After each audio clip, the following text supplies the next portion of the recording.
I'm sitting with a couple of people. They don't want me to voice record them. I'm going to have them clap their hands once for yes and twice for no because they're scared. They're scared. Did they pull you over for no reason? Louder. Louder. Okay, I need two at the same time. Do it together so they know. Okay, there it is. Two people clap their hands. All right, but I don't want them to recognize your voice. Okay. So don't speak. Unless you want to go on camera. I mean, unless you want to be heard.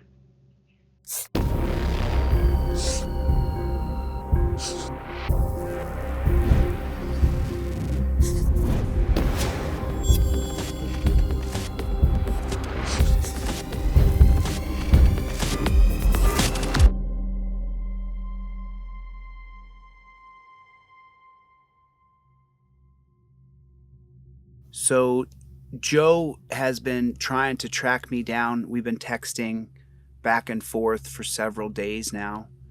And he really wanted to have a conversation because he feels, well, he's upset. Am I correct about that? Oh, yeah. I mean, a little bit. Yeah, more so what they did to, my son and my sister when I was like 8 years old. So let's start at the beginning. Let's go to the beginning, Joe, so that people can really understand. So first of all, when you were coming out here to see me, what happened just now on your way out here? I got pulled over by a state trooper. For what? He said tint, but... Tinted windows at night? Yeah. He pulled you over for tinted windows in the night? Yeah, that's what he said, but he didn't, I mean... So they just pull you over for anything here in Ohio? Doesn't matter what it is, you get pulled over, right? Yeah, it seems to happen to certain people. Mm-hmm. Yep. Mm-hmm. Yes, sir. And so, when you first started here, you started to talk about a couple things, and there's two things that he wants to talk about. He wants to talk about, number one, his sister being murdered by the police, and the second... No, she was murdered by her mother. She was murdered by her mother. But it was covered up by people on the IPD. It was December 20th, 1990. Rhonda, she's pretty, if anybody knows her, she's pretty twisted and has done a lot of twisted things, but it's no secret. I mean, she took out an insurance policy on my sister weeks before she did it. I remember my sister talking to my mom, and I overheard her speaking about it, and and it's just, yeah, she took out an insurance policy on my sister, but not her other two siblings. Rhonda takes out a life insurance policy, and what is the cause of death of your sister's autopsy? How does it say she died? Well, they labeled it as a suicide. A suicide? Yep. With drugs? With a shotgun. With a shotgun?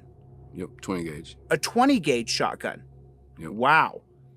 So they say that she shot herself. I'm sorry to ask these hard questions. No, that's okay. I'm not. Forgive me, dude. I'm sorry, dude. I know this hurts you. Oh, no, I'm talking about it. So she shoots herself in the shotgun in the head?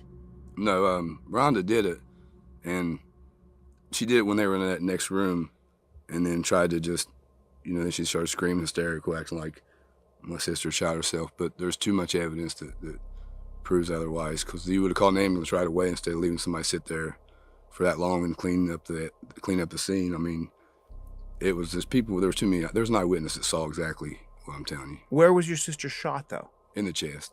In the chest with a shotgun. How'd she do that?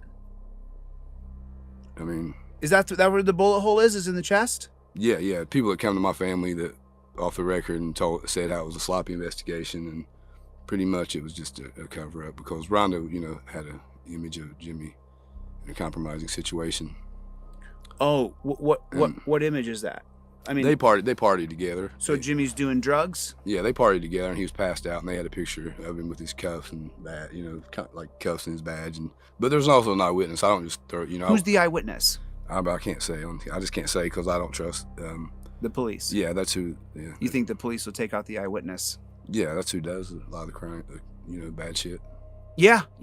Just so you know, everybody here is afraid of the police. He's not the only one. He's not afraid for himself. He's afraid for the eyewitness. He doesn't want to reveal the eyewitness because he doesn't want to get the eyewitness killed. Jimmy Sargent also, he got demoted, and then he didn't work for Ironton after that. He went back up to Grove City, where his hometown. That's where he's from, and okay. And he was a detective during that time, but he got demoted. How old are you at this time? You're just a kid, right? Yeah, I was 8 years old. You're 8. Yeah. So you just know your sister's shot and she's dead. Yeah. And so, are you trying to figure it out at 8? Are you trying to figure out what the heck happened? Yeah. I mean, but I kind of knew right away because I knew how her mom pretty pretty twisted. She's just one of those type of people you can just feel, especially when you're a kid. But yeah, she's pretty evil.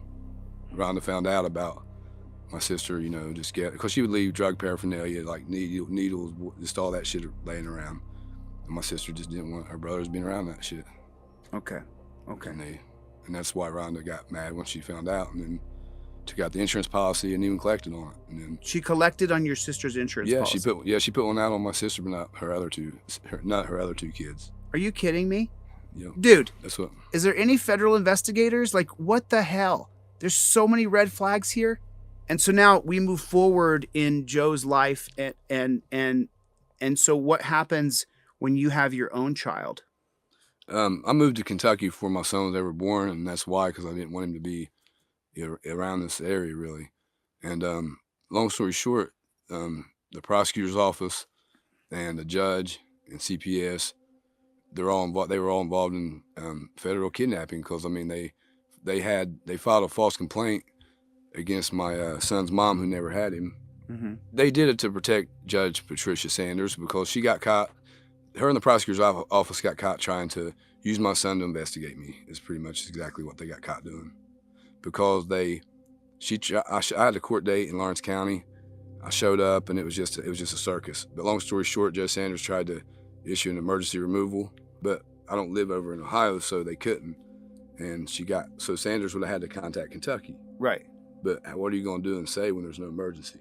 Uh-huh. So the very next day in the same court, Sanders has CPS file a false complaint against my kid's mom that does live in Ohio. Uh-huh. And they act like they take my son from my kid's mom when she never had him. And they know this. I got custody papers from the same judge. Okay, so you're painting a picture for me. Yeah. So you're telling me that you have custody in Kentucky, and you're going through a custody battle with your baby mama, and she lives in Ohio. And so then Judge Sanders files a complaint against the baby mama in Ohio to get custody of the baby, of the boy, Ryder. Sort of, in a way, Is this correct? To cover up them taking my son from me illegally, because he never lived in Ohio. I get that. The only reason that we were in court in Ohio is because my mom didn't get an emergency custody order. So I got custody from the same judge who did this. But I live in Kentucky. So once I have custody, it had to go to Kentucky because my son was born there. But they were just trying to use my son to investigate me, and they got caught. That's pretty much in a nutshell what happened. I mean, the prosecutor's office was involved. I mean, because people should go to jail for it. They put an innocent 5-month-old baby in foster care based on a known lie that couldn't happen. I was in court the day before. I've got legal custody papers even through Judge Sanders, who did this. They put a different judge's name on the paper, on the complaint, but he wasn't judged that day, Judge David Payne. They're using the whole court system to commit crimes, and I don't care if they try to come after me, but they do shit to kids, and people just act like it's no big deal. I mean, people need to wake up. I don't know. They told me to go get my son and let CPS check him out, which I did, and it's on camera. What? Why does CPS have to check your kid out? That's just part of the game they play. It's No, just, does he have any black eyes? No, that's what I'm saying. Any bloody noses? No, Is he have a broken arm that just pops up? No, he never had nothing, anything. huh? Yeah, I've got doctor. That's so funny. Statements. And then the next day they file a false complaint. Like, it's not a mystery. I've got it on camera. Like, everything I say, I've got on camera or video, and they can't deny it. They don't care about kids. They put, my son through hell, and it wasn't about protecting the kid. It was just about coming after me. But I've got proof of it. They. Do you lose Ryder ever? Do you still have him? No, I mean they gave him to his mother, and they won't. I don't even have that. They gave me no visitation or anything like that. Who's the judge that decided that? Judge from Portsmouth, which is Judge Alan Lemons, which he's currently facing some trouble with the Ohio Supreme Court. They're mad because I recorded the courtroom hearing on him and made him look bad because, CPS admitted to lying, and he still didn't dismiss the case.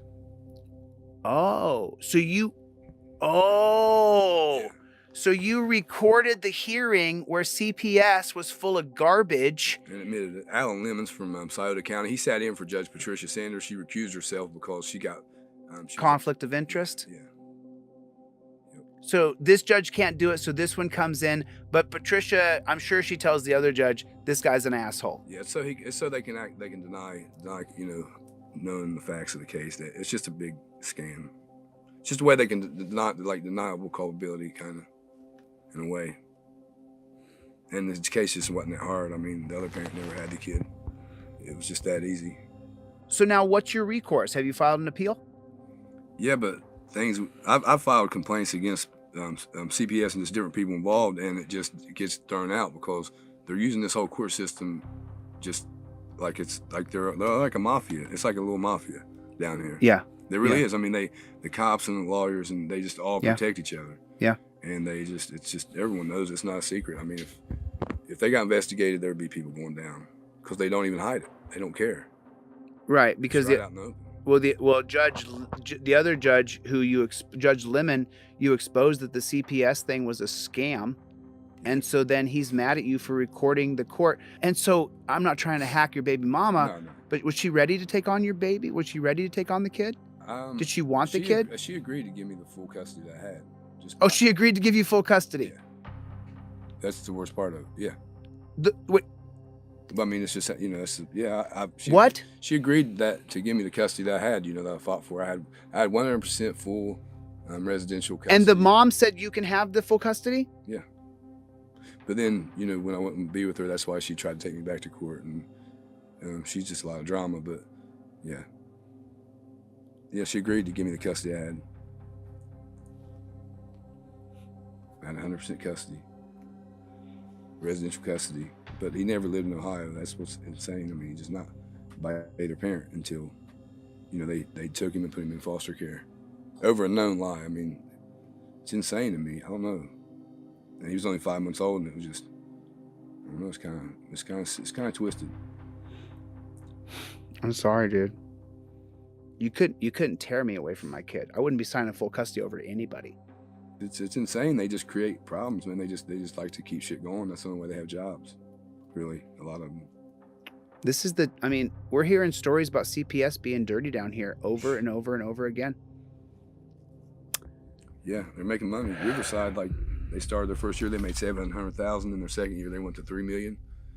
I mean, that's a pretty good business model if you know people on the inside and shit. A lot of money in all this stuff. They're making money from the kids. Yep. I wonder if that's like Pitiful Paws. I wonder what they're making over there. Yeah, it's just all about money. It's all about money. That's why they're stacking the jails. Yep. Don't give up, man. Oh yeah, I'm not. I'm gonna try to do something. I said, quite frankly, I really don't give a shit about you. And pardon my language. You say what you want. And he said, well, I'm just gonna go ahead and arrest you. He threatens to arrest you for what? Harbored in a fugitive. But there's no fugitive here, right? Nope. Okay. Is there proof that there's a fugitive here? Nope.